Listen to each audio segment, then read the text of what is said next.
Over the last year or two, I've learned a lot of hard lessons about running a YouTube channel. I've made countless mistakes, from factual errors to poor editing. But by far my biggest blunder was my original Polybius review. I spent what I thought was enough time with Polybius before rendering a somewhat average verdict. But just a week later, I found myself hopelessly addicted to Jeff Minter's latest work.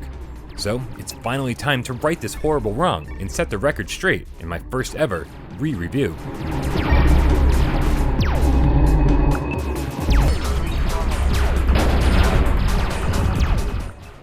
Polybius starts off as a relatively standard shoot 'em up. Hold X to fire, dodge enemies and attacks, and well, that's pretty much it.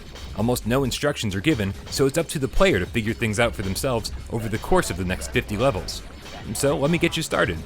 There are gates that look like bullhorns, and passing through them poses the ultimate in risk-reward. Doing so increases your score multiplier, but also speeds up your ship, making pretty much everything harder, pushing your reflexes to their limits. Polybius does a great job of making every level feel slightly different than the last, slowly adding new gameplay mechanics to the mix.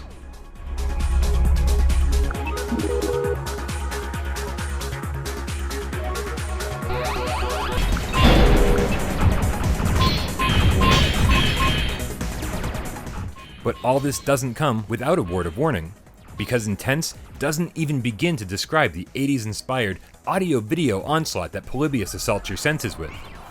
If you've ever taken LSD, then maybe you've experienced something like this before. But if not, then, well, here are your training wheels.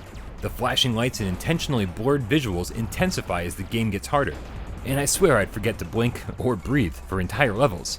Couple this with a phenomenal soundtrack and voiceovers, with voxels and polygons all speeding past your face at 120 frames a second, and you've got the most visually stimulating game yet on PlayStation VR.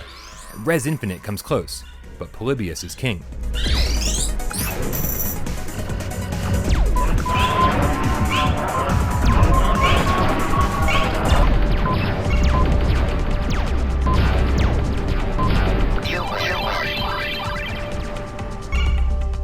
Polybius is totally playable on your television in non-VR, but the experience is night and day.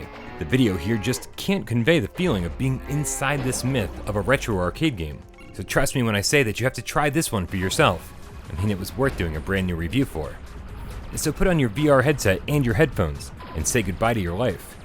Just try to remember to blink and breathe.